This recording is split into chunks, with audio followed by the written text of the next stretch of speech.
Diptych by Pauline. When creating the piece, I thought it would be easiest to compare the works of Plato and Aristotle.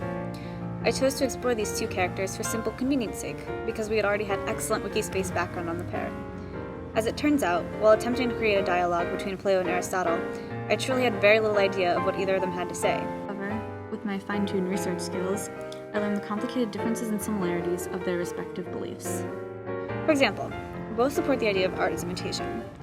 Plato interprets this as negative. He categorized the imitation into three types.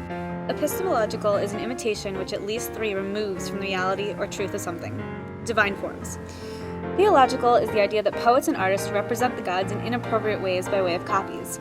The final downfall of imitation is the psychological viewpoint. Plato believed that a good imitation can undermine the stability of even the greatest humans by making us feel depressed about life itself. Aristotle was Plato's student, but developed a unique outlook on imitation. He thought that imitation was how children learn, and therefore natural. Creating provides moral insight and fosters emotional growth. Aristotle saw art as an outlet to purify pity and fear from the soul. To exemplify the ideals of each character, I knew I should use massive amounts of text. This is not only because the project called for language, but also because my initial reaction to each philosopher was something of awe of how much they wrote to convey relatively simple messages.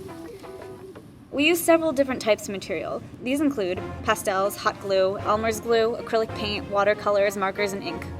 To begin, I layered on quote after quote from each philosopher. I found phrases that dealt particularly with art. Once the first layer was finished, I would start again and reapply new sentences. For the Plato portion, there was more structure. The background consisted of pillars of text. Aristotle had far more visual shapes, such as the earth and arrows pointing down. This was a reference to Raphael's famous painting depicting Plato pointing towards the heavens and Aristotle pointing below towards the earth. The project turned out as expected. It looked uninteresting but fulfilled the requirements. I don't completely detest this form of creating, but I have never loved the textual experience.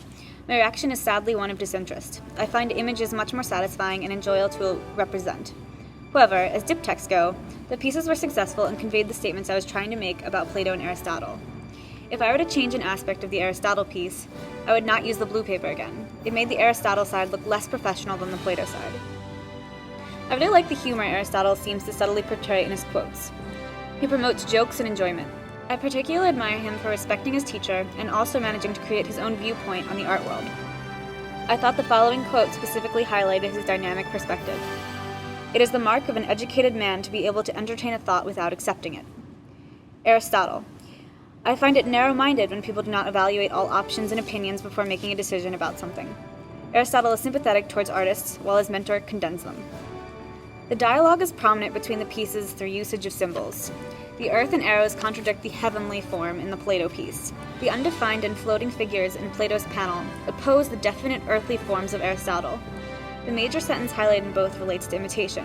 The viewer can clearly see from the large text that Plato viewed imitation as a negative concept, whereas Aristotle viewed imitation as a potentially good concept.